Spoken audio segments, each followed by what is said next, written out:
سعید انور سہیوال سے پوچھتے ہیں مفتی صاحب میری 3 ہمشیرگان ہیں، ان کا رشتہ نہیں آ رہا، شریعت کی روشنی میں اس کے لیے کوئی وظیفہ تجویز فرما دیں۔ ہاں میرے بھائی، رشتہ آنے کے لیے اللہ رب العزت سے دعا بھی کریں، صلاۃ الحاجت بھی پڑھیں۔ حکیم الامت مجدد الملت حضرت مولانا اشرف علی تھانوی رحمۃ اللہ تعالی علیہ اعمال قرآنی میں اپنا ایک تجربہ تحریر فرماتے ہیں۔ وہ ارشاد فرماتے ہیں کہ قرآن کریم کی سورت نمبر 33 سورت احزاب جو 21ویں پارے سے شروع ہو کر 22ویں پارے میں 9 رکوع کی یہ سورت ختم ہوتی ہے۔ فرمایا اس سورت کی خواص بہت زیادہ ہیں۔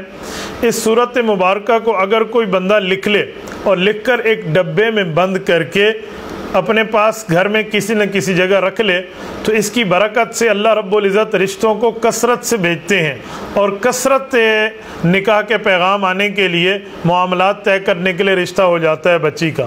مناسب ہے وہ بچی یا بچیاں خود لکھ لیں اور اپنے اپنے ڈبے میں رکھ لیں تو بھی ٹھیک ہے۔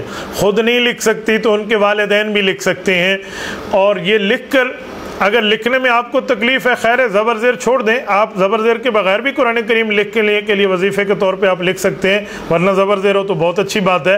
آپ اس کو لکھ لیں، لکھ کر بند کریں، بند کر کے ایک ڈبے میں رکھیں انشاءاللہ تعالی۔ بس ڈبہ نہیں کھولنا، اللہ رب العزت کثرت سے آپ کے یہاں رزق کے اس نکاح کے رشتوں کی ترتیب بھیجیں گے اور بہترین نکاح ہو جائے گا۔ تبارك الذي نزل الفرقان على عبده ليكون للعالمين نذيرا